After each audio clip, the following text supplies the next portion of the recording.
Good afternoon, ladies and gentlemen, and welcome to another edition, another episode of Sands and Abbott. I'm Sands. And I'm Abbott. And we're ready to go, aren't we, Ern? We're ready to rock and roll, Jay. It's another Friday, man. Here we go. All right, let's do it.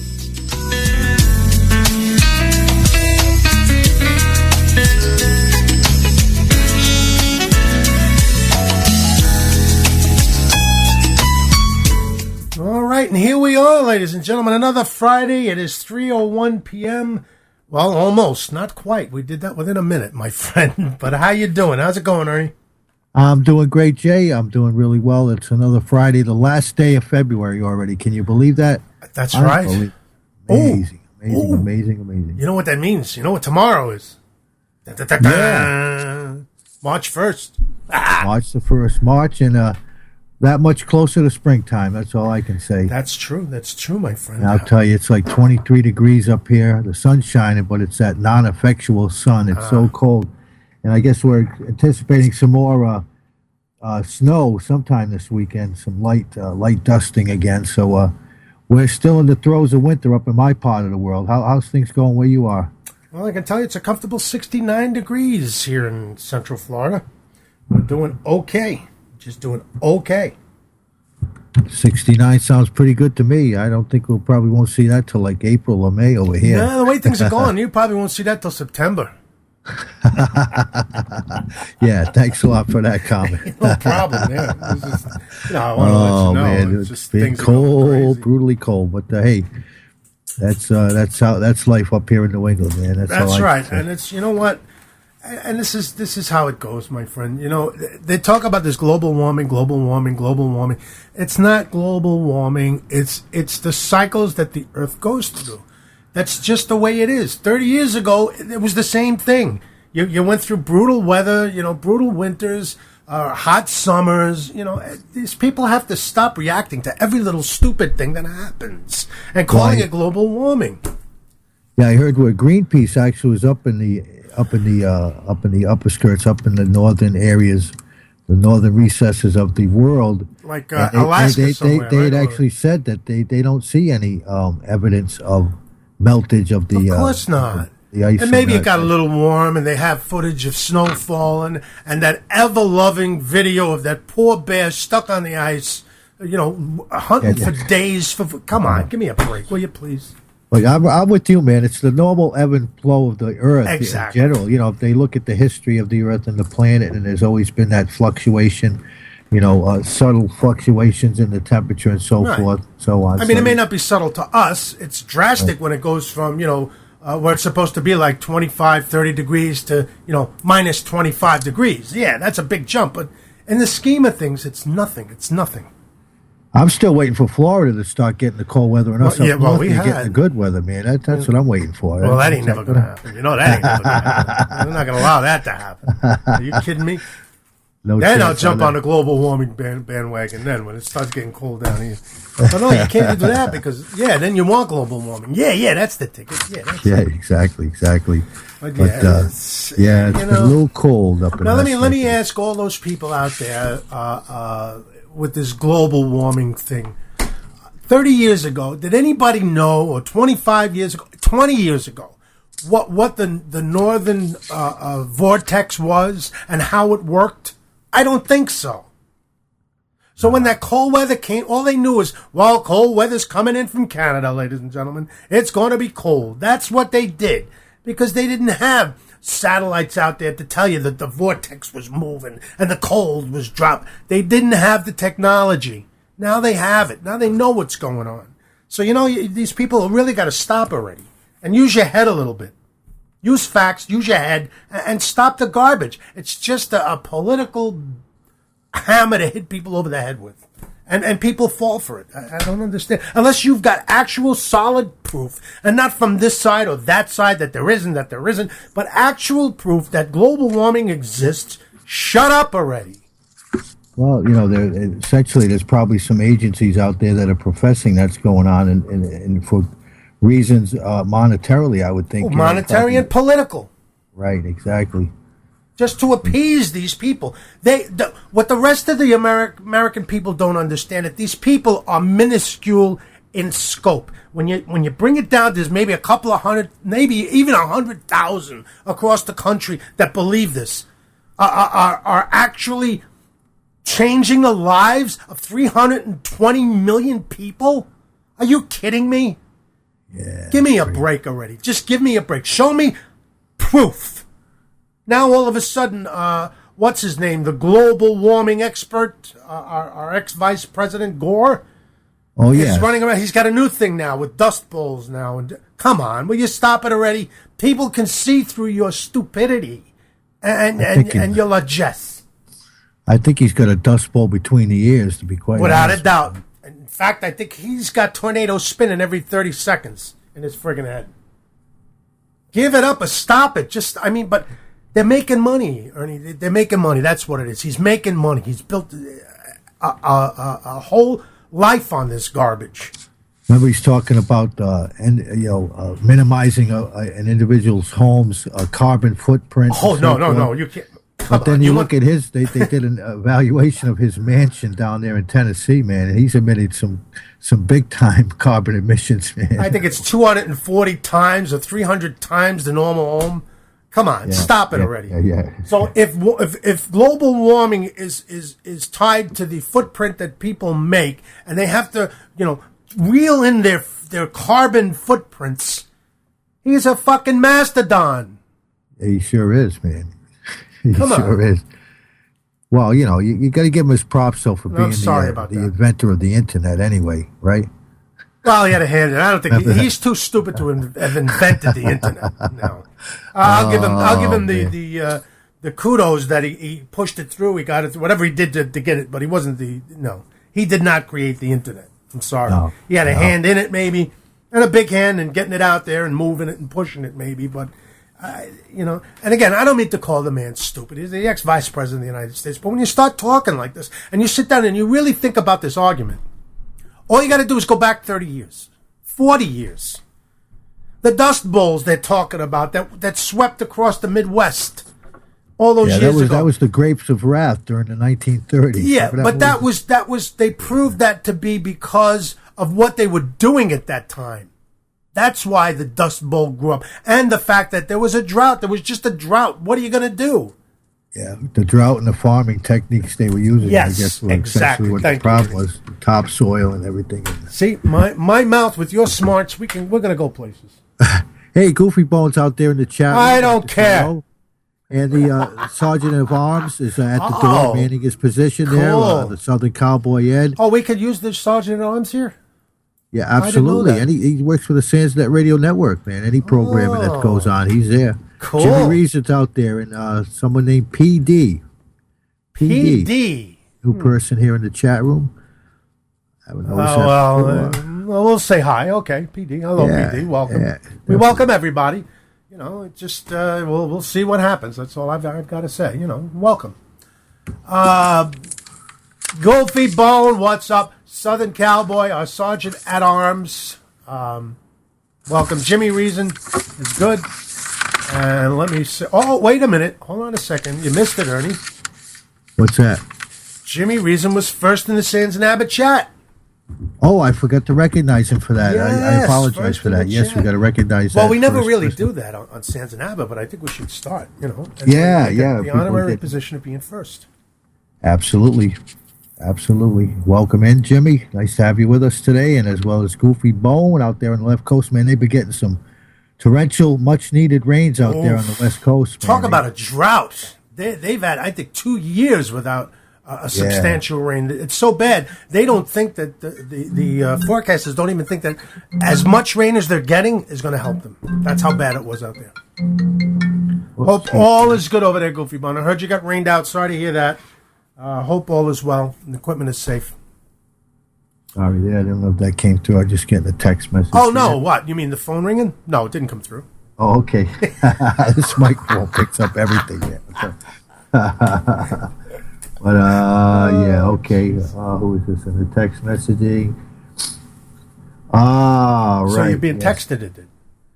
Yes, indeed. Cool. Just one of my fellow referees inquiring about something. Inquiring about something, eh?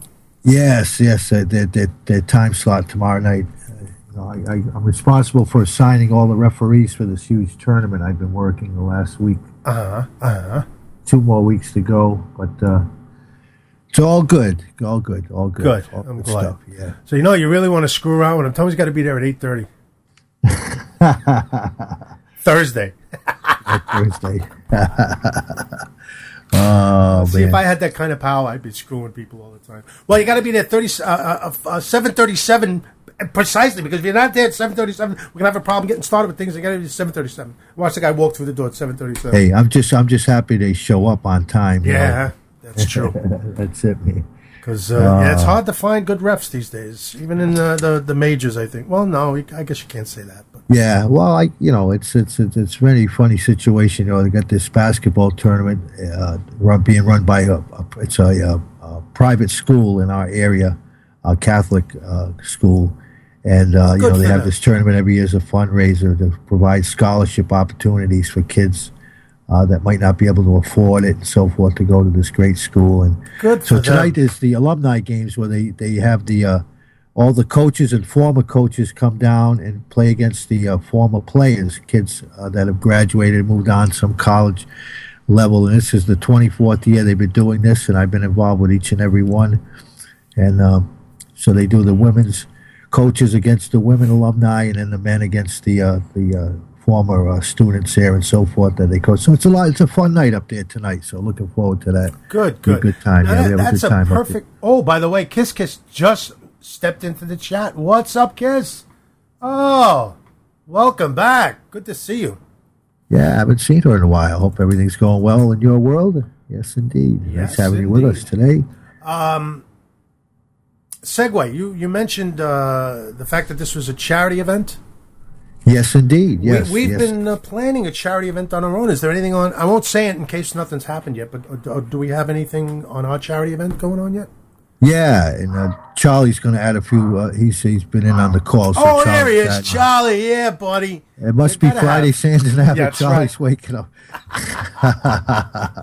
Good But, old Charlie. yeah, I've been I'd doing- like to kick I- that dog in his ass. Can I do it just once? Oh, I just please want it do. Once. Just once. I love that dog.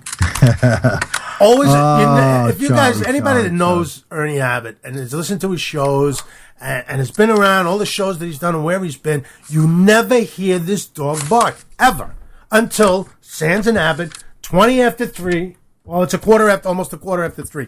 He's got to get his 2 cents in every Friday. I think it's your voice, Jay. I love Here's it. you on the show here, and I think he pipes in here. He just Well, he sending knows his it's greetings. Friday. Yeah. Charlie. Yeah. Oh, but Go get him, Charlie. Speaking of that, while Charlie's in the background here, I apologize. for No, that. that's all right. I'm telling you, But, Charlie's part of the show now.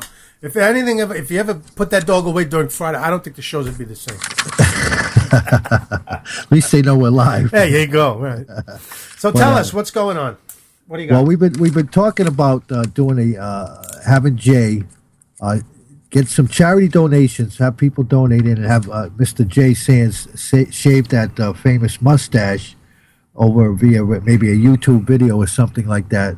So what we're doing is we're setting up an event where essentially, if there are enough donations received, Jay has been is willing to shave his mustache over the air live on YouTube for this charity. And the charity we were most interested in helping out was the Wounded Warrior Project, which benefits military members returning from overseas, many with some very horrific injuries. And many have to have their homes retrofitted to accommodate whatever issues they're dealing with physically and so forth. And I think that's a great cause and a great foundation. And so I've been in contact with the community events team. So essentially what we're going to do is we're going to set up, we're going to be called a strategic partner of theirs. So what that means is that we will set up our event, and I think we have to come up with a name. We have to name it because it'll also be posted on their website where people can donate to our cause through their website, as well as other things that we set up for folks to donate. And the actual way to donate, I haven't resolved that issue as of yet. I want to speak to another person over at that office as far as setting up how people can donate. If they donate to us and then we throw the money to the Wounded Warrior Project, or if they can donate directly on a page we set up on their website. So we're working on that. But in any event, we're going to be a strategic partner supporting the Wounded Warrior Project.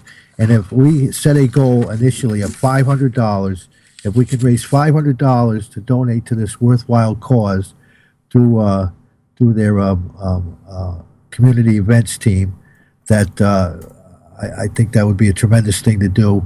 And to start it all off, what I'm going to do is I'm going to kick in the first $100. That's going to be my donation to get things off and running.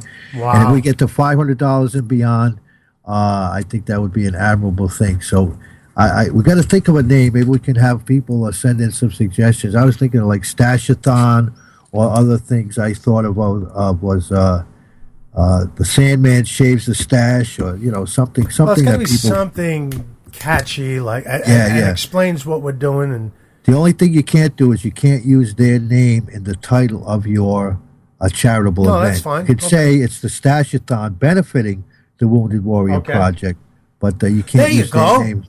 The Stash-a-thon.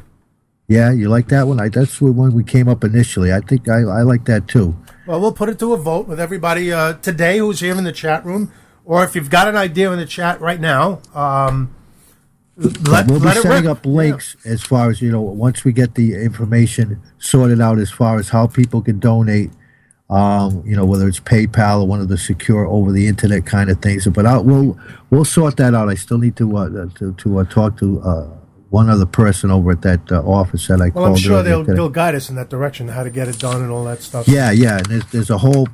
I mean, they're very, obviously they're very appreciative of any efforts in this regard. So they have like a whole team set up to address things along the lines of what we're trying to do. Cool. Essentially have a charitable event and have the proceeds go to help these folks that really need the support. And their families as well. And, so there are many events, and you can go to their page, the Wounded Warrior Project.org, and they talk about some of the things that the money goes to do and some of the programs are involved. And let me just read this here, just off the top here. Let's see. Their vision is to foster the most successful, well-adjusted generation of wounded service members in our nation's history.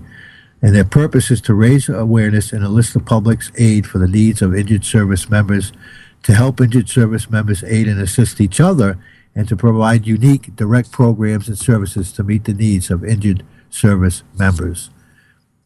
So, and their acronym they go by is PHYLIS: Fun, Integrity, Loyalty, Innovation, and Service. So they're just trying, again, to help those wounded warriors out there, and I am fully in support of that, and and I know you are as well, and without a doubt, we appreciate you being willing to shave that precious stash over the live. There'll be a live event. We can record it live and put it up on YouTube, and I think that would be tremendous, man. Tremendous Jimmy stuff. Reason just puts in. Well, he did a few minutes ago, but our Sergeant at Arms seems to agree with him. He says slash the stash. So it would be slash the stash for Wounded Warriors. Slash the stash. Okay, let me put that down. Write here. that down. I like that. Stash. I like that. That's a good one. Slash the stash. Okay. Now, here's another thing maybe you could ask, Ernie, and this is going to sound... Let me finish before everybody goes nuts. Usually when you donate $19 a month or whatever to the Wounded Warriors, they give you a blanket.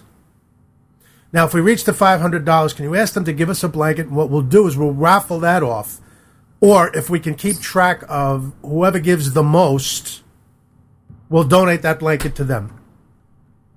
Yeah, I like that idea even better. How about that? Yeah, I like that because I know idea they do yeah. that. So, well, if there are no donated blankets, we can. I'm sure there are merchandise we can purchase, and we can. Yeah, either that or we'll buy. Right? Okay, fine. Take care of that, and yeah, I think that would be a good thing to do. Either that or we'll raffle it off for all the names to make it fair. But, some people can give more than others. I guess that's not fair. So what we'll do is we'll get one of those blankets if we can. And I'm sure they'd be more than happy to give it to us with a $500 donation. Because that's actually 2 years of $19 a month or more.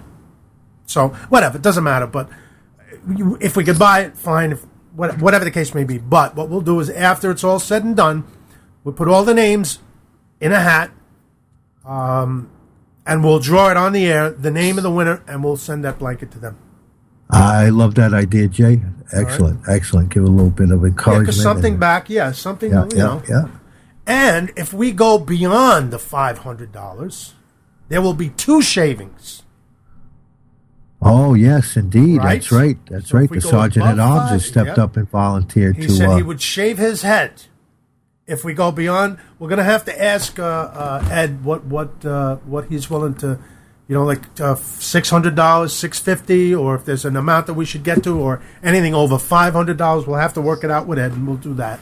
But yeah, maybe we can really, we'll see. We can address that as we go, I guess. Yeah, now, if you figure it out, I mean, we usually have. Well, I've checked the numbers.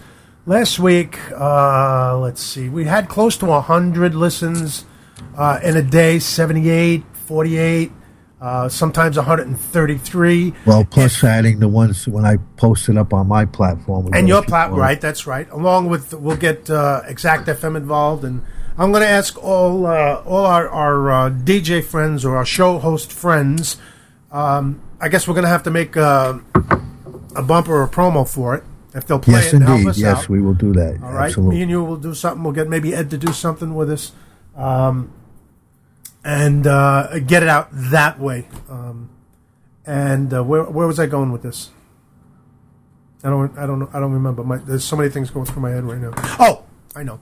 Let's see. For instance, the Thank You Show, 50,000 pulled in about 108 listens. Even if everybody gave $5. All those people just sent or sent in $5 times 100. We've made $1,000. Absolutely. Oh, no, I'm sorry. 1,000. How's your math? Would be 500. 100 people sending in $5. That's right. That's all it takes. Is it 500 or somebody do the math for me? I don't know why my head's gone. Usually I'm pretty good with this. What are you talking about? $5 a piece? You need 100 people to donate $5 that's a piece. $500, right? 500. So we'd reach out 500 with no problem, and then you get to see me shave my stash on the World Wide Web. We'll have to work that indeed. out. I'm going to work on that as well. I'm going to have to get somebody to come into my bathroom and watch me shave it off.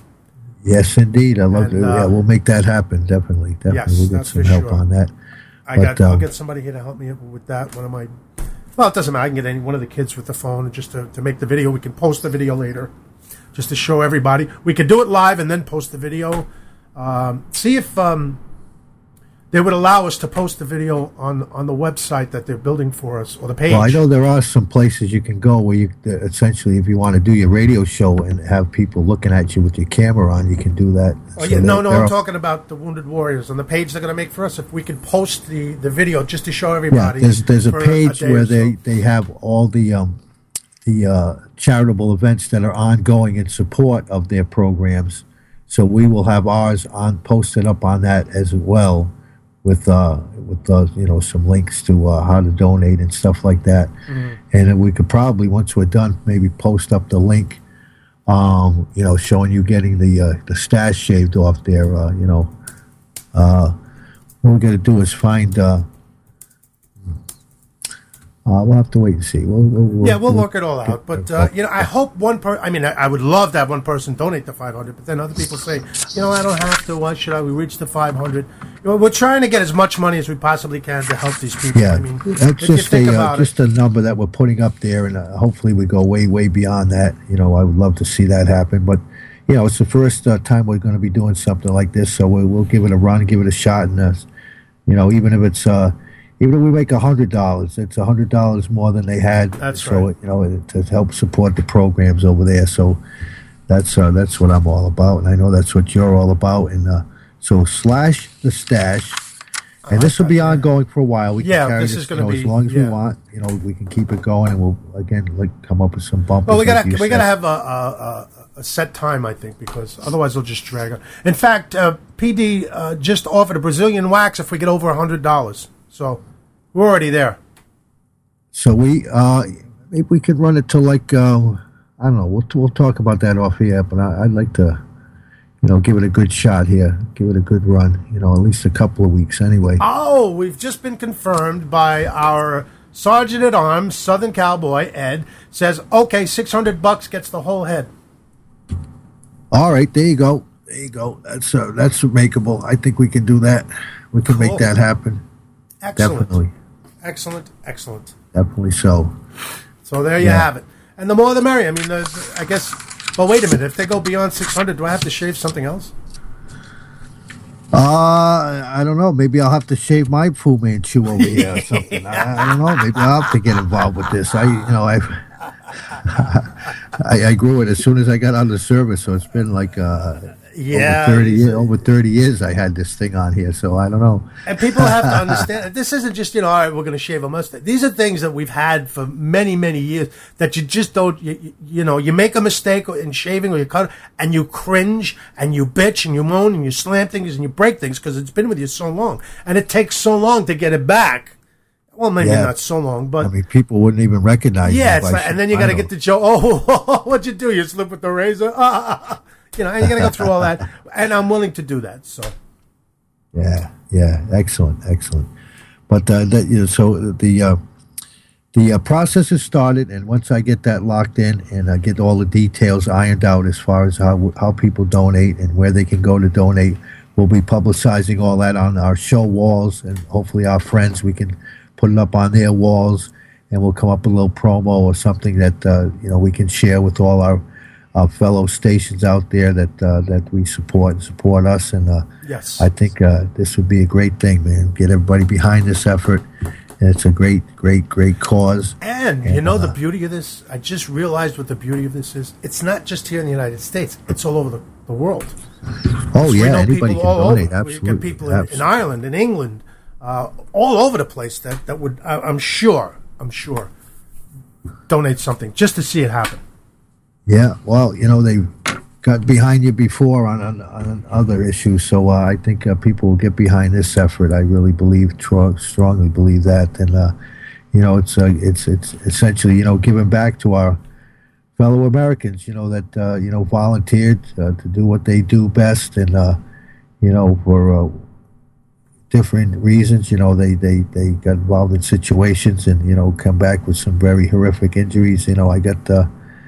I got a friend of mine actually who her husband was serving over there, and he lost both his legs. You're talking about a young father, with two young children and a wife and so forth, and the outpouring and the help he's received from not only the Wounded Warrior Project but other people just in his community, because his home had to be totally retrofitted to accommodate wheelchair access and showers and tubs and all the associated things you need to do when someone's in that particular situation.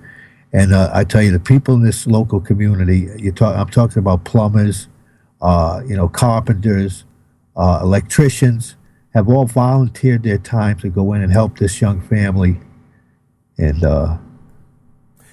And that's the beauty of the Wounded Warrior Project. Do you realize there's over 400,000 service members have either been hurt or killed during the last 10 years in both these skirmishes. And they come home and their legs are missing, their arms are missing. So, it's you really don't and then you come home with all their limbs intact, so to speak, Jay, and but not their psyche, minds, and their mental health issues that associated with their service. Because everybody copes with things they see, or go through, differently, and so.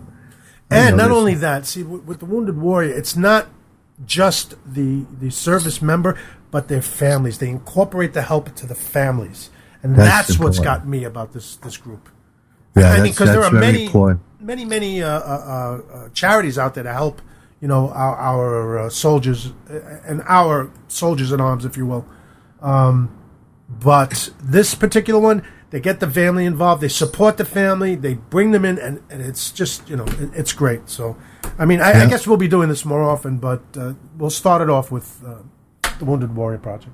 And they also are involved with economic empowerment for returning veterans. Helping them with those that are unemployed or underemployed.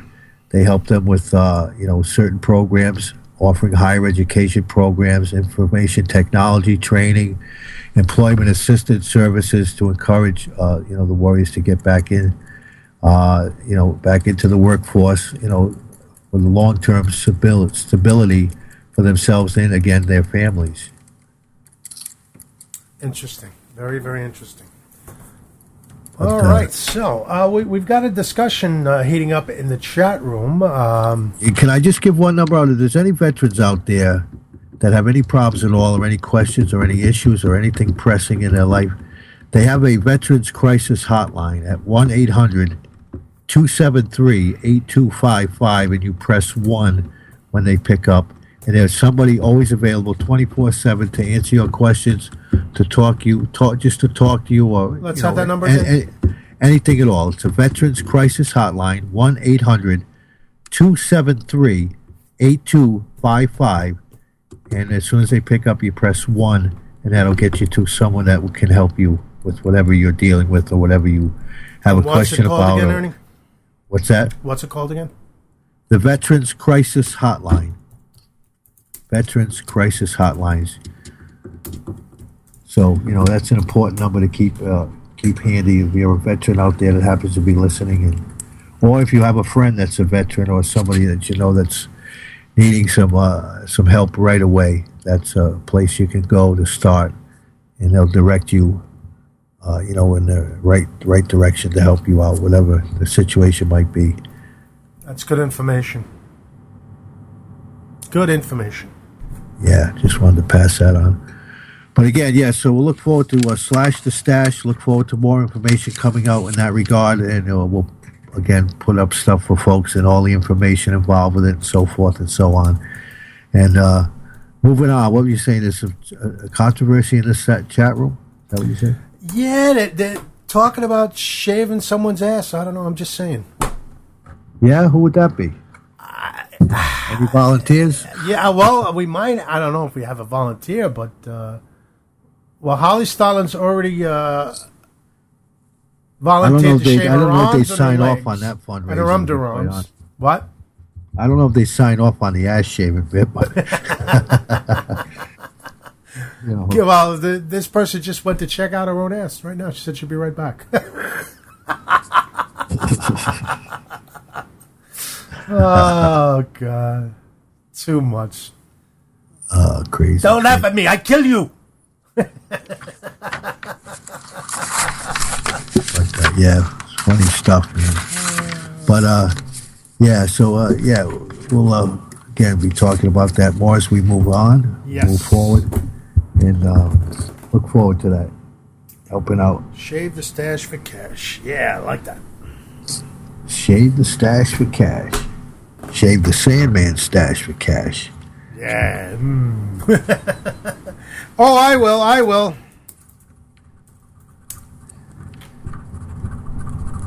Maybe we can. How about this? If somebody can donate $1,000, can they come down and shave it off personally?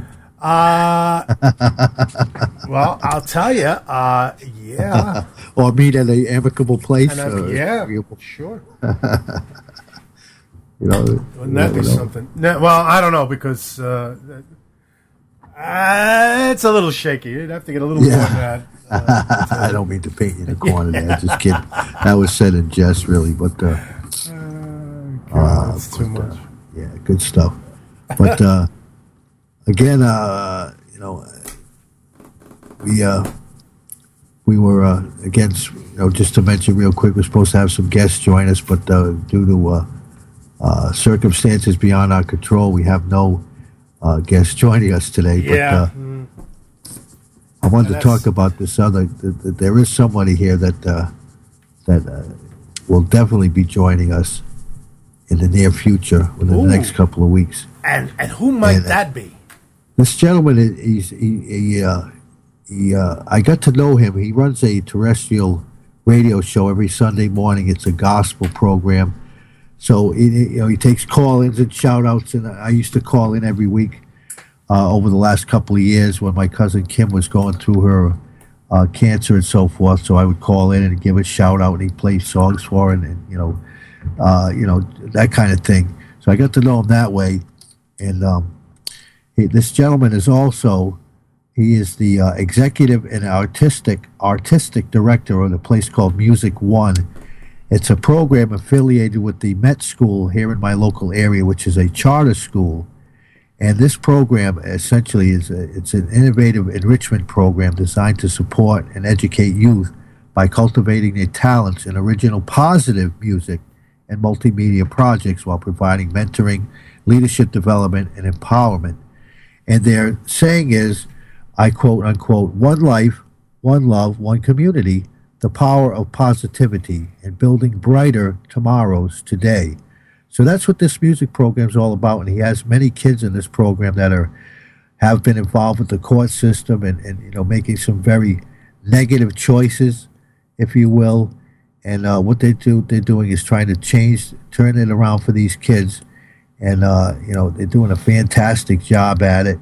And, it's just the start. The program keeps expanding, and they've come out with some music CDs. And they actually went on a nationwide tour last year with all innovative and original music that these kids wrote themselves and performed themselves. And it's all about the power of positivity and, making better choices with one's life. I got some cuts from actually, I should send you in Skype that you could probably play with regard to this program. But it's a very highly regarded program, and this gentleman started it off, and he's giving back to his community, trying to make a difference in his community. And so I thought he would be a great guest to have on our show. And he happens to also be the nephew of Jeffrey Osborne, the recording artist. Cool. Many of you have probably heard of Jeffrey Osborne, who's also from this local area. So this is his nephew, Terrell Osborne. He goes by T.O., the original T.O. is his name. But he does a great gospel show. Like I said, he's the #1 gospel show here in the area where I live. And he's on a terrestrial station. And, we just sort of hooked up and, we've been talking back and forth about him coming on the air and joining us and talking about the program and some of the things they're doing out there. And it's a program that I think should be emulated and copied in many places, especially this program, which is based in our capital city in Rhode Island, where there are many kids falling through the cracks. The dropout rate is very high. The number of girls having pregnancies out of wedlock is very high. There's a lot of drug involvement, a lot of gangs kind of stuff going on, like any major city. So they're just trying to turn that tide around, turn that thing around, man. Which more of us need to get involved with, being involved with our community. And a lot of people live out in the suburbs, and they might not feel like inner city problems are bothering them or affecting them, but essentially they're wrong in that assessment, in my opinion. No matter where you live, you're going to be affected, or you have the possibility of being affected by some of this negativity. Sometimes just being in the wrong place at the wrong time. So again, I support him in that program. Building brighter tomorrows today, the power of positivity, and how bringing that into your life. And, kind of relating that to, MC Illis, who we had join us doing his rap music with a positive slant and family first and all that kind of stuff. This is the kind of thing, in my opinion, we need more of going on in our country, turning around. That's fantastic. And I agree completely. Oh, excuse me. So I'm going to try. Let me see if I can find... I've got a couple of little cuts I downloaded in anticipation of him joining us already. I've been downloading stuff moving forward, but excellent. So I think he would be a great guest, great gentleman. He's right about our age, maybe a little bit younger, but so he's and his son actually, he talks about in one of the videos, his son actually got in trouble out on the streets and got involved with some negative stuff and ended up doing some some prison time. And when he got out of prison, he wanted to, go to work for his father at this Music One program. And his father told him, no, right out, straight up, no, I don't want you joining me, man, until you show me that you've turned your life around in a positive way. I don't want you getting involved with these youngsters. And, his son basically woke up and got his life together, and now they are working together in this program. But, he's, let me see here, Music One intro. Let me see here. Let me see if I can send this over to you here on Skype.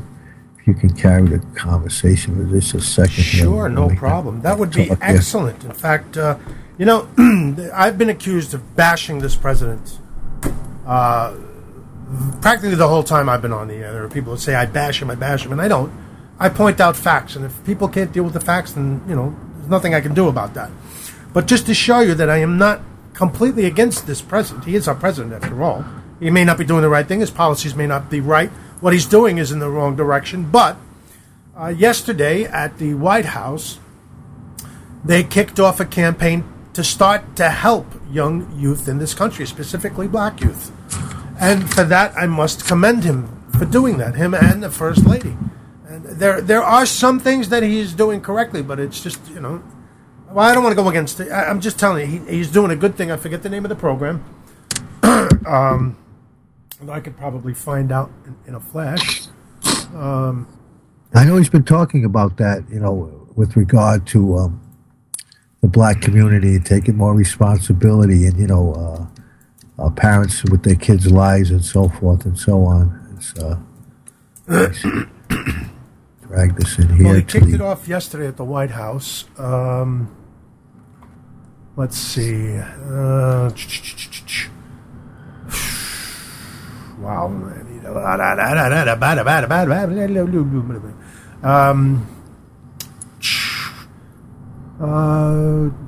New presidential youth. No, not the fitness program. Oh, come on, Jay. Well,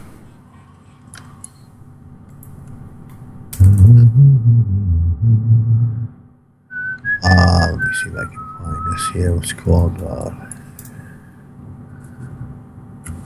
T.O. Nope. I can't seem to come up. Oh, launching new... My Brother's Keeper is the name of it. That's My Brother's Keeper. It's called My Brother's Keeper. In fact, he spoke personal and deep personal things yesterday at the White House, and he's been working with these specific kids for a while. I think they got involved a year ago, and he brought them up because he brought them back to the White House, or to the White House, because of the accomplishments they've made, which is a good thing. Absolutely. But he needs to do a little bit more. I mean, it's good. It's a good thing, and I'm not trying to demean this at all. I'm really not. But there's I'm just so much surprised more it hasn't been going on since he first got in office. Exactly. To be quite honest with you, because these problems have, especially in its hometown of Chicago, or its latest hometown. It's the murder capital of the country. It's unbelievable. And they keep talking about how they want to help poor people in the black community. The black community, do you realize, has a 26% unemployment rate amongst young black men? Yeah. 26%. Wow. That's unbelievable. And 15% in the Hispanic community. Oh, I mean, come on. So, essentially, people unemployed, idle hands, as what's that saying, of the devil's work, That's right. Idle hands does the devil's work. That's right. Just, spending time on, craziness going on out there, but that's a serious issue, man. That's the devil wins when good people stand by and do nothing. Yeah. Well, I've seen a bad man do good things, and I've seen a good man do bad things. That's right. I see everything out there, but yeah, I'm just a little surprised he hasn't gotten behind this. The initiative, at least, earlier in his presidency. But he finally has, so that's a good thing. So yeah, well, absolutely. These are issues that need to be addressed, no doubt about it. Something's gotta happen. The dropout rate and I think no matter what community you go to in the United States, I think you'll notice it, predominantly a lot of the dropout rates, which are horrible in a lot of places, like kids dropping out, but the minority dropout rate is even way over and above other ethnic groups, as you know. So it's a whole big problem, really, with the fabric of society and I think the black families, being so family oriented, if you will. You know what I'm saying? Sure. With getting together and supporting and that kind of thing each other, and it's just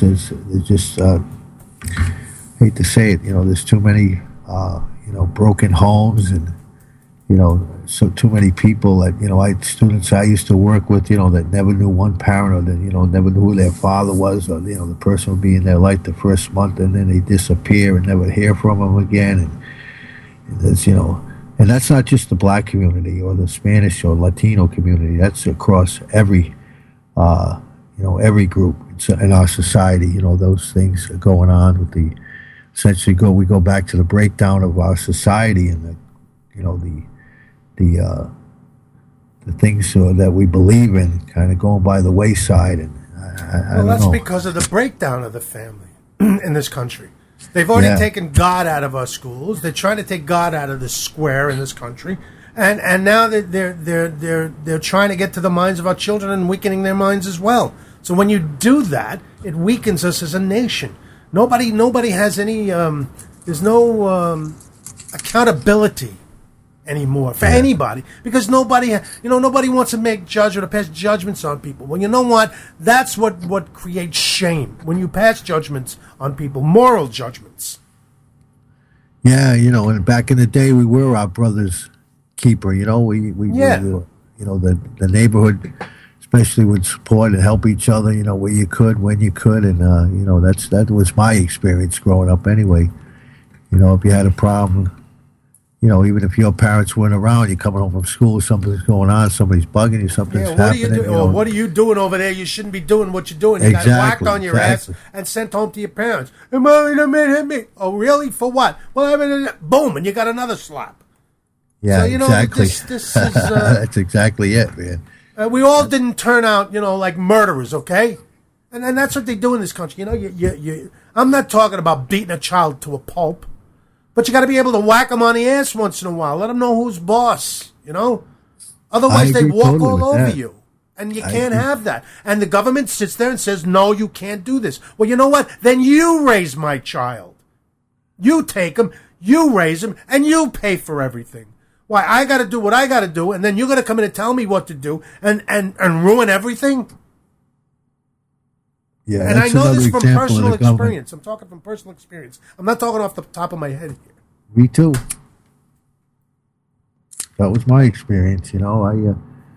I messed up many times. My father get that black belt out, give me a few whacks, and I'll tell you that moving forward, I would not repeat that. I did other crazy things, but I would not repeat that whatever I got it for that time, and I never used to get it. I always deserved it. Let's put it that way. Right. No doubt about it. And that's, that's just the way it should be. Mind your business when it comes to my children. Yeah, I'm not some guy, I'm not just got out of jail and I'm beating a kid because I got nothing else to do, or because I'm sitting here drunk all afternoon, or shooting up somewhere.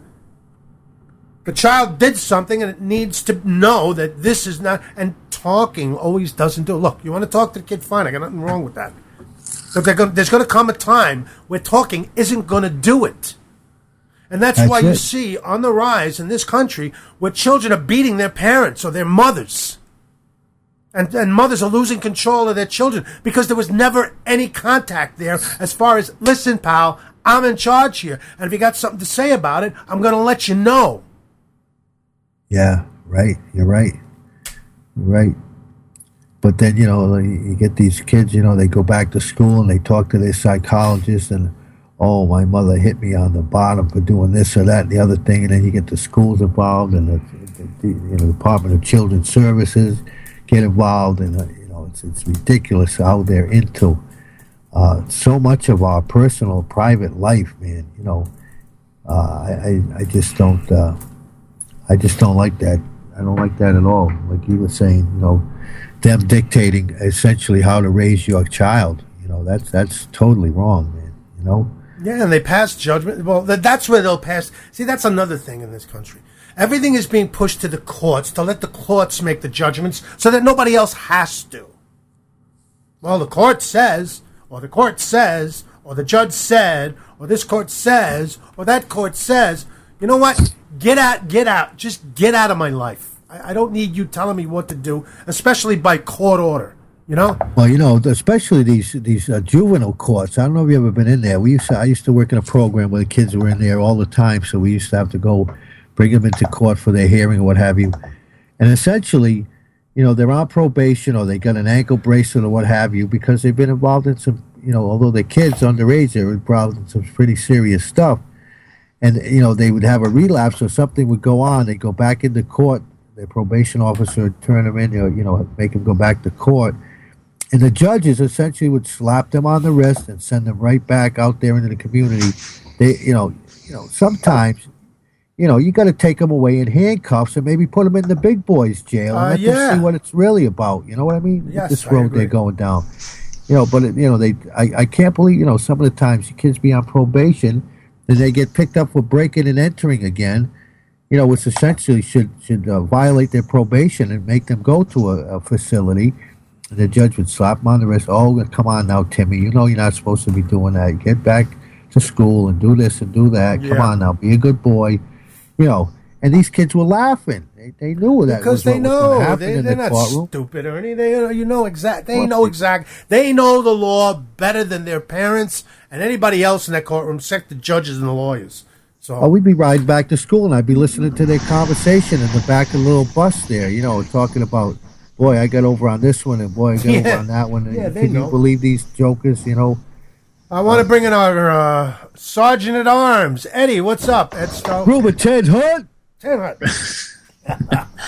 Anyway, I wanted to comment on what you're talking about here. Go right ahead. When we lived up there in Indiana for a little while, and a neighbor called the DHS on us, told them that we were abusing our kids and everything else. So DHS came in and told us we are not allowed to hit our kids.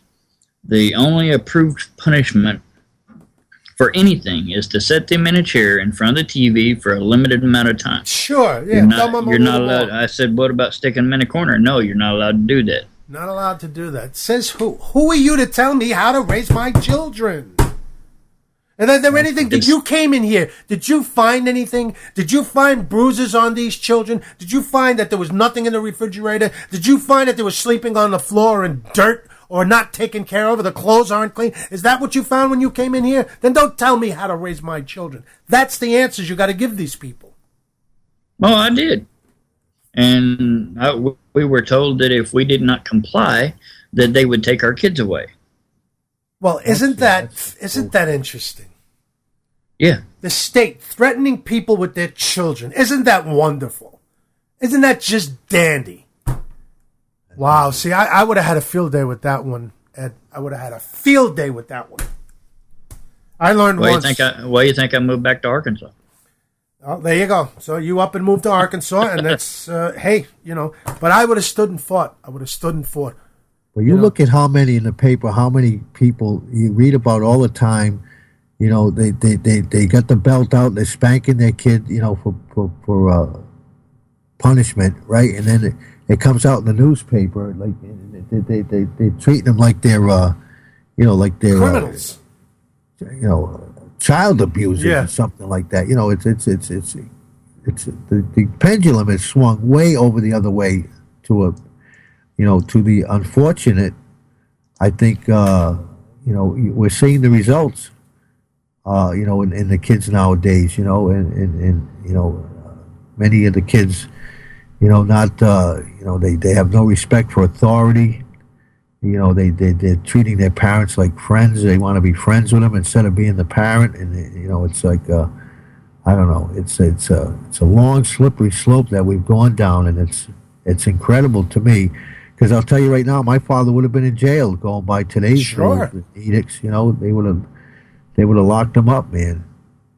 Well, I never had no bruises. Another thing is, you're not allowed to spank your own kids, but yet a school can do corporal punishment and spank them. That's ridiculous. Wow. Now, ain't that some shit? That's Yeah, I don't think that's everywhere, Ed. I don't think. no, it's not everywhere. I mean, I've been the fact working that it exists, Ernie, that's astonishing. The fact that was in Indiana. Really? Yeah. Wow. The school can give corporal punishment like 3 swats. Right. But right. yet, you can't give your own kid a whooping. Yeah, there you go. That's like two-faced, ain't it? It sure is. Yeah, I'd have to say. Sure is. We got Amanda B in the chat room. She says she was punishing her children in the store, and a woman told her that she's not allowed to spank her children. Her kids were running all around the store. She laughed at her. That's it. Mind your business. Just go about your business. This is none of your business. Okay? Right. Whether what I'm doing is right or wrong, it's none of your business. Move on. Well, see, I'm not killing anybody. I didn't just shoot somebody. I didn't rob the store. I didn't kick an old woman down a flight of stairs. Okay?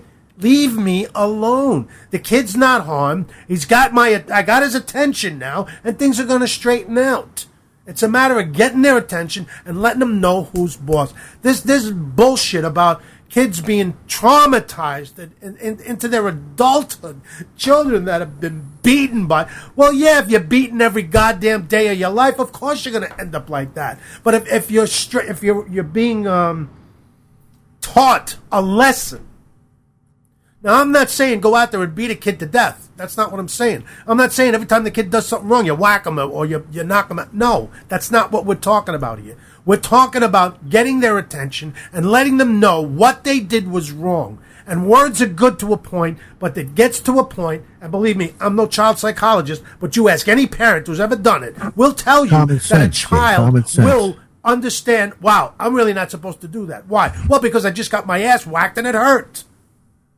Yeah, there's a fine line in between, whooping your kid or beating the hell out of them. Yes, that's right. And we're talking about staying under that fine line. There's no reason anybody should beat a child mercilessly or give them welts or anything like that. No, that's not what we're talking about here. We're talking about discipline and teaching children how to be productive adults and how to learn and be, work within our system. Be respectful.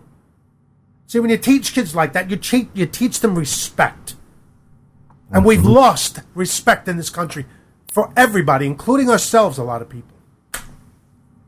Yeah, I agree with that. No doubt about it. Look at this mother that Amanda B was talking about. She's running around the store trying to, gather her kids. And Amanda's standing there laughing at her. And that's your fault. You want to do that, but that's fine. Knock yourself out.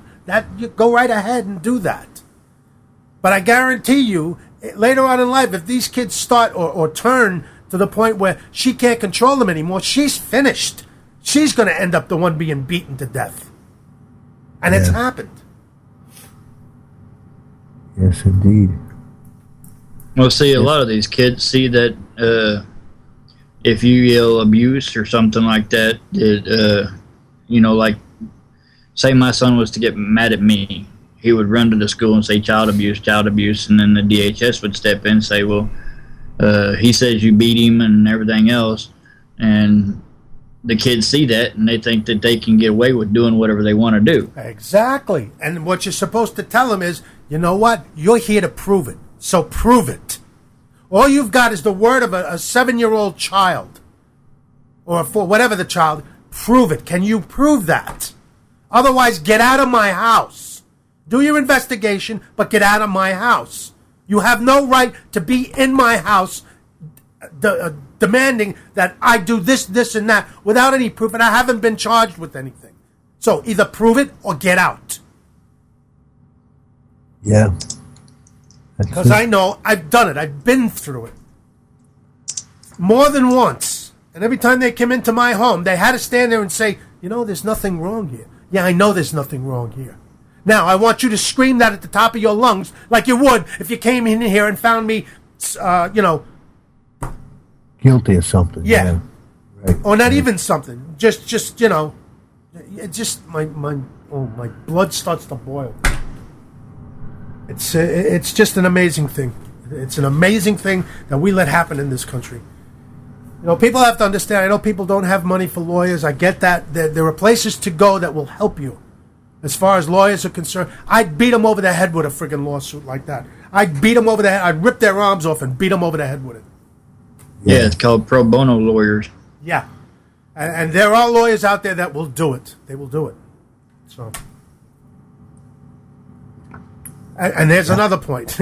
Amanda is amazing. She's an amazing woman. I also have seen a lot of cases where kids get beaten. The law does nothing about it. So how hypocritical are you? And if you do something about it, it's, what are we going to do here? What are we going to do there? Yeah, but, you know, make it a child abuse case where, you know, a guy or a parent is disciplining his child. It's a big friggin' story. Meanwhile, you got kids with welts and bruises that are chained to radiators. Come on. And don't forget about the kids that run the streets all hours of the night. There you go. Why? Because there are no boundaries. This is what it's about. It's about teaching children boundaries. You know, you're not supposed to cross that line. Well, why not? Because this is why. This is what's going to happen to you. And that's probably Children's Services calling us right now. Oh, excuse me a minute. I'll be right back. Go ahead. You're in trouble, Jay. Yeah, they're calling. It's either the NSA or Children's Services. They're mad at me now. Anyway, it's hypocrisy in this country. You know, it's good, you know, when you get people moving and doing, and we react so quickly today to things. You see a woman or a man pat a child on the ear. Oh my God, look at that! What are you doing? Mind your business. Just do me a favor. Mind your business. Amanda B works at 911. It's sad when you get a call from the same kid that called a week before. Yeah. So it's like, that's what I mean about the hypocrisy in this country. You can't teach your children boundaries. You can't teach your children with a whack on the ass to get their attention, but people can go around here's a kid that calls every week. Every week she calls or he calls. What's going on there? Where are the Children's Services there? Where are the kids that are dropped between the cracks in the system that it doesn't work? How many cases have there been where kids have fallen through the cracks and the people stand there from the Child Services and say, you know what? We just didn't know. You didn't know because you didn't do your job. Because you're looking to get the people who are not beating their kids but teaching their kids because you don't want their kids smart. That's what's going on in this country, and it needs to stop. I can tell you why they don't show up for them people, because they're too busy taking kids away from good people. There you go. Look what happened to that case. Where is it? I can't even remember, but the family lost their daughter because they took it to a hospital, and the hospital misdiagnosed the child. They took them out of that hospital to put her in another one, and they came and took the child away from them. Wow. And then the judge gags the parents, telling them, you can't talk to anybody about this. Well, you know what the father did? He went on Fox News and told the world. Things are changing for them now. Things are changing. Wow, he had to go that far. Wow. Imagine that. For a court, they took away the child because they said that they weren't giving her the medical care that she was supposed to get because the hospital they took her out of was doing the wrong thing. Wow. What, are you kidding me? And they want to know why these people are getting sued left and right. Wow. And there I go again. I did it again, Ernie. I'm sorry. No, it's good stuff, man. It's things I think more people should be having conversations about, to be quite honest with you. You know, you're absolutely right. You're absolutely right. And it's sad. It's sad. It's really, really sad. That's what happens when they get the government's into your personal lives so deeply nowadays. It's and this is not what people for the don't good. Understand. It's not a good thing. They don't understand that they're creeping ever so slowly and deliberately doing things to see what they can get away with. They're like children. And if you don't slap them down once in a while, they're going to get crazy. And that's what's happening. They're sneaking into our lives little by little every single day, enough that the people that aren't paying attention don't see it. And it's got to stop. It's got to stop. Look at, and just for an instance, and I'm not picking on you, Kiss. I really not. I love you, Kiss. You know that. She said a while ago that she has 5 siblings, or 4 siblings. She makes 5, and her parents never beat her. Well, that's because you're 22 years old, and they've tried to, could get to the point where talking, and it worked with you, and that's fine, and I got nothing against that. But there are some kids it doesn't work with, and if you don't have the chance to do it right away and get it straightened out quickly, they turn into kids that are on the streets doing what they want at 3 o'clock in the morning. See, God was with your parents. It worked for them, and I'm glad that it did. Yes, for sure. So she didn't have to. Try having 14 brothers and sisters. There you go. I mean, what do you it's like, wow. It's amazing. Simply amazing. What is this that's going on here? I'm trying to keep up with the chat and reeling at the same time. It's just not working. PD is RD's wife. Yes, that's right. In fact, we're going to call her the Devil Duck from now on. The little Devil Duck. He's watching Foodie. What's Foodie? You need to tell us what Foodie is. Otherwise, we're going to think very strange things of you people. Oh, Desperate Housewives. By the way, they're in Holland, by the way. They've become somewhat good friends here of Night Talk and Sands Place and Ernie's show at Ouija Radio, WJA, every day at 11 to 2. Soccer. What are you hitting your wife for? What do you mean soccer? What are you talking about? We're not talking about Footy. his wives. Footy is soccer. Is that what? Oh, I thought you were talking about he should hit his wife. I was going to say, what's the matter with you? Soccer. No, don't hit her. That's abuse. Oh, so he's watching soccer. Footy is soccer. Okay, see, we learned something here today. Another thing you learned on Sands and Abbott. I was just reading this case, Jay, that goes back to... I don't care, Ernie. Do you understand I don't care? Talk about a kid falling through the cracks. They had this case here in Rhode Island several years ago where this kid, under 5 years old, he fell out of a second-story window 3 times, okay? The last time, they finally assigned a caseworker to this family to address the matter, right? 3 times the kid falls out of a second-story window, okay? And come to find out, the young gentleman and his 2 brothers were put in this other lady's care, a relative, when their mother was sent to jail because she was transporting some marijuana. She had 100 pounds of marijuana she was transporting in her car. Wow, and, really?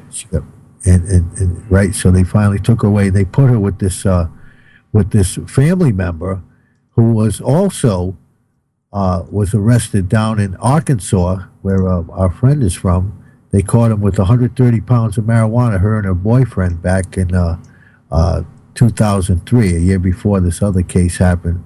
So, they knew about that, but they placed this kid with these 2 people, and, they weren't married or anything like that. And what happened was the kid they got home from a bar one night drinking, and they just, the kid was, started crying because he didn't have some cereal, he didn't have any supper, and he wanted something to eat. They started flipping out on him, and they started beating on this kid, and they threw him down the stairs. That's very horrific. I'm not going to read the whole thing here, but, essentially this kid ended up dying, okay? Wow. And the Department of Children, Youth, and Families, which is the organization that oversees it here in my state, ended up, getting sued because they essentially let this kid fall through the cracks, and to be placing him essentially with 2 unfit people who were also, had been involved with the law and so forth and so on. And it was, just another horrific example, because, essentially this woman they placed her with, she was unemployed. She had 2 children of her own, and then she had been known to do drugs and to sell drugs, and they still placed this kid and his 2 siblings with this lady because she was a family member, and the kid ended up losing his life, man. And I wonder how many stories across this country are like that. Right. The kid had a broken leg, brain damage, and multiple blunt force injuries they detected in the autopsy. So this kid went through a horrific. And did they find out who was doing this? Yeah, it was these 2. This woman that both of them? The woman that the state placed her with, plus the boyfriend. When the case came to trial, of course, they're both blaming each other for the kid's death. Oh, sure. But they were both involved. They were both beating the shit out of this kid, and they both, they were slamming his head on the floor. They had a 15-year-old babysitter that luckily was witness to all this stuff and saw it. And, they were throwing this kid across the room, and they were just high. They were drunk, and they just fucking snapped. Now, these are the people they put this child with? Yes. And they didn't... Well, now, wait a minute now. Hold on a second here. And they had all these red flags before they even placed this. Yeah, that's what I was just going to say. How custody, and they did it anyway. You think these people just started drinking the day they dropped this kid off? What's the matter with you people? Right, exactly. So the state, so them getting involved essentially caused this kid lost his life because of what the state did. They let this kid just fall right through the cracks. They weren't following up on. And what happened to these people? Do we know? She was the woman was sentenced to life in prison. Good. Hopefully she'll get her she'll get her ass beat every goddamn day in jail. Or maybe somebody will take care of her, beat her like she beat this child. What about they say life in prison ain't really life in prison, though. They were up for parole in like 20 years. She ain't going to make it. Yeah, I hope not. No, she ain't going to make it. You know why? Because in jail, they may be the worst, the crud of the earth, but some of them have some kind of moral and sense when it comes to kids, and you're a child beater or a rapist of children. They get you. You'll get yours in jail. There is some kind of justice in this world. Yeah. There is yeah. And what happened to the state? Well, they got sued, and they got sued. By the biological mother who was put in jail. Yeah. For selling over 100 pounds of marijuana. And then, like I said, they put the kids with her family member. She sued the state, and she won like $3 million. So now she's living high on the hog. High on the hog. After all is said and done, which is kind of ridiculous, but. Well, look, the woman got caught selling drugs. She had to pay the price. So why couldn't the kid stay with her family? Why did they have to take that child and put him into the system? Why? Why must that be done? Why can't they take children and give them to family members until the stuff is sorted out? Yeah. So this kid could have been alive today. Yeah.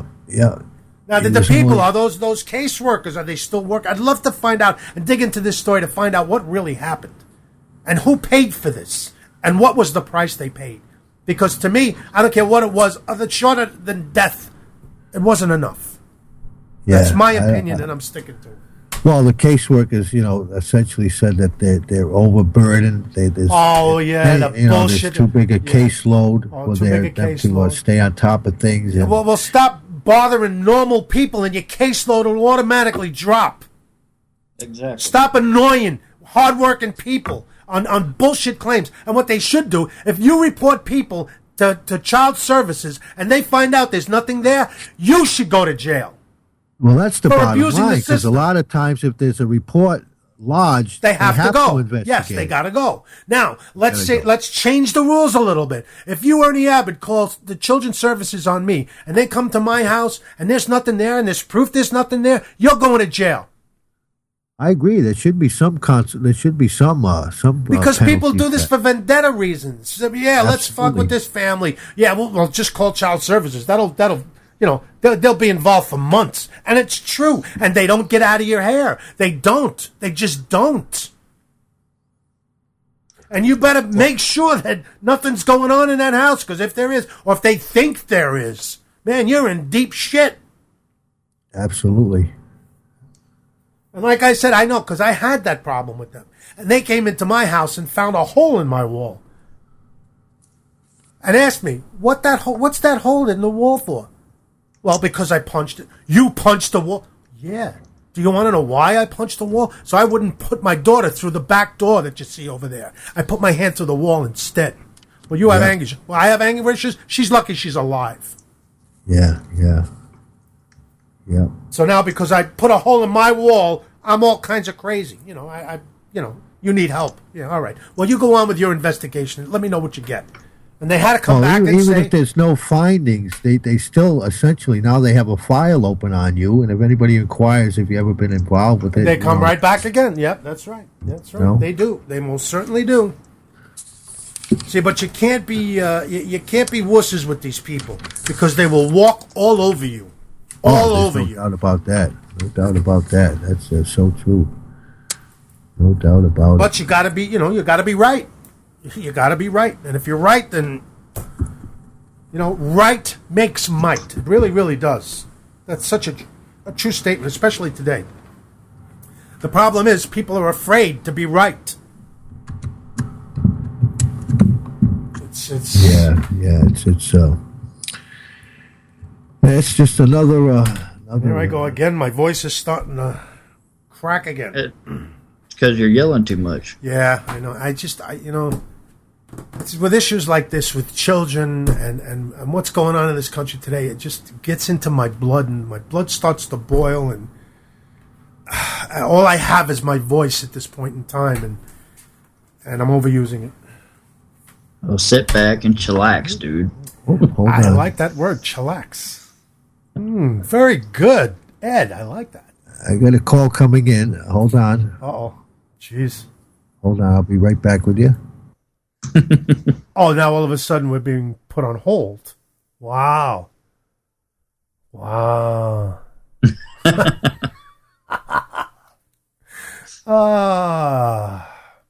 Let's see. PD's looking to buy a house and start a family. Mm-hmm.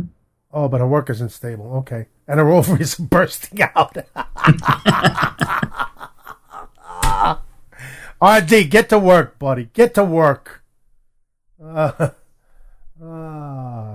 quit sitting on the couch watching footy. Yeah, that's right. Get to footsie. Never mind footy. Get to playing some footsie, pal.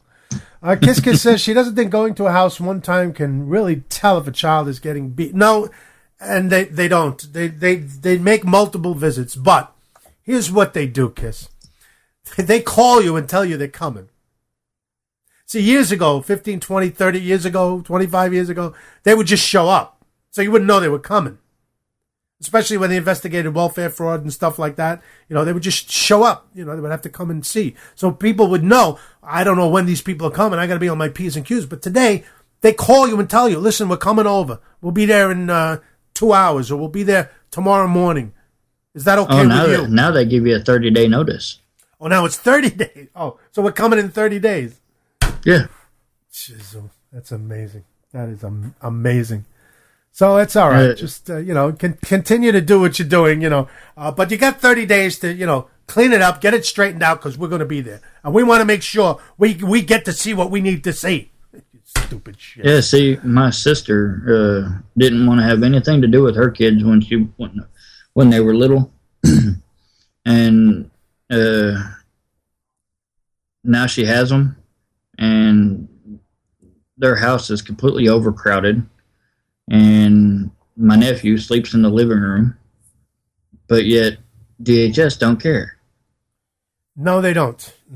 You're absolutely right. It's all about money sometimes. Most of the time, it's about money. I want to bring in Kiss Kiss. Thank you for calling. What's up, Kiss? Hey, I was listening to you talking, bitch, of course. Uh-huh. It's what you're good at. Well, thank you. Anyways, I want to call bullshit on you because they still do show up today. They show up without calls, without any warning or anything like that. Well, you show me or tell me where, because anybody that I know of that I've been involved with in the last 5 years at least say, listen, they just called, they're coming over. Or they'll be here tomorrow. Or like Ed says, we'll be there in 30 days. So That's how they do it here too. They announce before they come in. Yes, to there see you go. So I think I was 16 and I didn't go get a shot, and I couldn't go back to school without this shot. Okay. And I'm petrified of shots. Right. Absolutely mortified of them. Because you're a wuss, but that's okay. That's why we love you. Yes, I am. But I wouldn't go, and of course my mom, the wonderful person she is, I started crying, flipping out, panicking. She was like, okay, let's go home. We'll go back another time, blah, blah, blah. Well, I ended up talking into her to not letting me, go, and then I couldn't go to school because of it, unless I had proof. Okay. Well, they showed up at our doorstep. They being who? They, meaning social services, showed up at my doorstep. Okay. And said that they would come take me away in the next 4 days if I did not get that shot that week. They can't force you to do that. You can get a waiver. That's bullshit. But they pulled that's over you. exactly what they did. They didn't show up. They didn't call. No one knew anything about it was happening whatsoever. They came to the door, and I actually answered the door myself. Uh-huh. And, of course, I live in a good house. I dress quite dang well and everything like that. I mean, she met me, talked to me, and stuff like that, and she was like, I know your mom's not beating you or anything like that, and she said, but you really have to go. And stuff like that. But still, what I'm saying is that they do still show up. Well, that was... calling and saying, hey, I'm on my way, clean up the house and get dressed and make sure you showered. Well, I got to tell you, that's very rare. And if they're... I don't know that they're from children's services as much as they are social services. That may be different. But children's services, they always call. They've always called. In New York, up in the East anyway, I know that happens. Ed, go ahead. That could be like to truancy, too. Truancy might have been. Truancy makes you go to school. Well, it couldn't be because they kept her out of school. They told her she couldn't go back to school until she got the shot. Yes. Or, like Ernie says, proof that, your waiver or something. But taking her home, I don't know about that. Well, every state could be different. I mean, my sister lived over in Oklahoma, too. Hey, look, that's a good thing. They just showed up. It's a good thing. I'm not saying that's a bad thing. That's a good thing. I wish more of them would do it.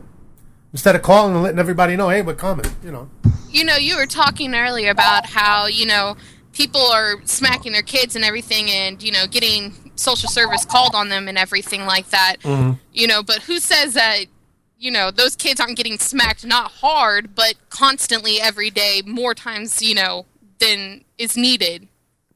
And that's a valid question. A line where it's actually abusing your child. Just because there's no marks does not mean that you're not abusing a child. It's like smacking an animal. That's a valid question, but until you have proof, stay out of my house. So just none of your business. So if a child goes to someone and says, yeah, they're beating me every day, but you can't see the marks on them, that child's wrong. That child has to grow up with that family. No, I didn't say that child was wrong. But if that child is lying to you, how do you know a child's lying? Well, I'm going to give you the answer to that. If the child if it happens that he gets smacked because he did something wrong, and he knows he did something wrong, and he goes and he runs because he knows that if he calls in child services, that's going to stop. But if it's proven that this child lied and you are not abusing that child, then you need to go to jail for making that call. So you better be careful. Go ahead. You got to be careful at how you portray this. Because it's a weapon that's not helping our children. It's not. Do you know how many children actually get beat every year, and that actually call in and say, hey, yeah, tell a teacher, tell someone, and nothing gets happened because they're terrified that their parents are going to beat them anyways? Uh-huh. Do you know how long social services only check into you for a few times and then leave? Mm-hmm. Do you know how many kids started getting beat because of this? It's not quite like that. They can go in and assess that in 2 or 3 visits and know what's happening with that child. There's problem is children that don't get and that. And you're chance. Right. You're absolutely right. But do you know so why? All those kids that say might be lying or are lying. Uh-huh. It's the parents' fault because they taught their children that it was okay to lie to adults to begin with. And or is it, no? Wait a minute now. If that child is getting slapped for a reason, maybe he knows what he can get away with and what he can't. Were your children ever disrespectful enough to lie to a teacher saying that you beat them? No, because they knew I didn't see what happened was I knew because I didn't care. I told them I will put the phone in your hand. Go and call them. Go right ahead. I want you to. Because as soon as they come into my house, and whatever I had to go through, I would go through, they would know I wasn't abusing my children.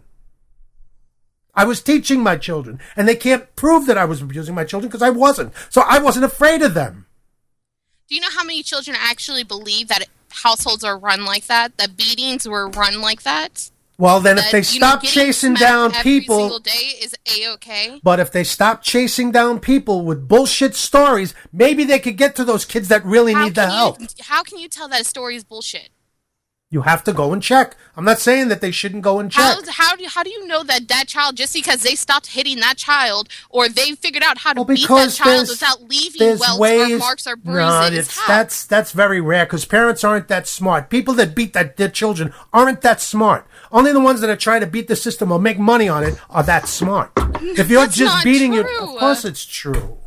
Of course it's true. No, you think people are retarded? Is that what you're saying? That parents are Anybody that beats their children to the point that they have marks, yeah, they're morons. They're assholes and they're monsters. And they'll try to get away with anything they can. The kids that don't get marks. I'm saying the kids that just get beat, but you do not see the marks. Or there is no marks. You know, if you smack a child with a belt over clothing, that it will not leave a mark? Sure it will. Did you know that? Sure it will. Unless you're beating them with rubber hoses, it's going to leave a mark. There's going to be some kind of psychological profile in this child that's going to tell these investigators something's wrong. Like I said, how do you know? A child could lie and say, oh, yeah, they're beating me, and then flinch every time someone moves a hand and That's an indication. That's an indication. See, there's always something they can find. What about the kids that think it's A-okay, that's how life is? What do you mean? The ones that are like, oh, yeah, then you'll never hear from them. Me every single day. Then you'll never hear from them. Exactly. Those are the children that, So how do you go about, tell me, how do you go about finding those children and helping those children? Because I'm with you. What I'm saying is those kids are the ones that say something one time and then nothing comes of it. Well, that's not quite true in most of the country. If a child comes out to a teacher and says, I'm being beat at home, they have to. By law, they must inform the authorities. Now, whether they do their job or not is another thing. I'm saying that parents are smart. I'm pretty sure you know when you're doing something wrong and beating your child, okay? To stop beating your child for a time that, you know social services are going to be around, it's very simple. Of course it is. I agree with you. So who says that child's A-okay now? Just because Nobody's you're saying, hey, that. yeah, since the marks aren't there and, there's no cheese No, not that's not what I'm saying. No, it's A-okay, let's leave. First of all, let's get on the same page here. I'm with you. 100% I'm with you. But when the people that are in charge, the authorities, call somebody and tell them they're coming to the house to check the house, that's ludicrous. That's ludicrous, because that's going to give those people who are trying to hide something the ability to hide it. Like I said, here, they don't do that. I hope that you're right. As far as I know, here, they do not do that. When a child is under, watch and stuff like that, they don't come and say, hey, yeah, I'm here, hello. And you have proof of that, I hope. Yes, good. I do. And that's fantastic. I wish the rest of the country would do that. Well, I don't know what to say. I guess everyone should move over to Georgia. I mean, this is ridiculous. It is. It completely is, and I agree with you. We're arguing about it, but we're on the same page here, my dear. I don't know. You were saying some stuff that just, you misunderstood what I was saying. Furious.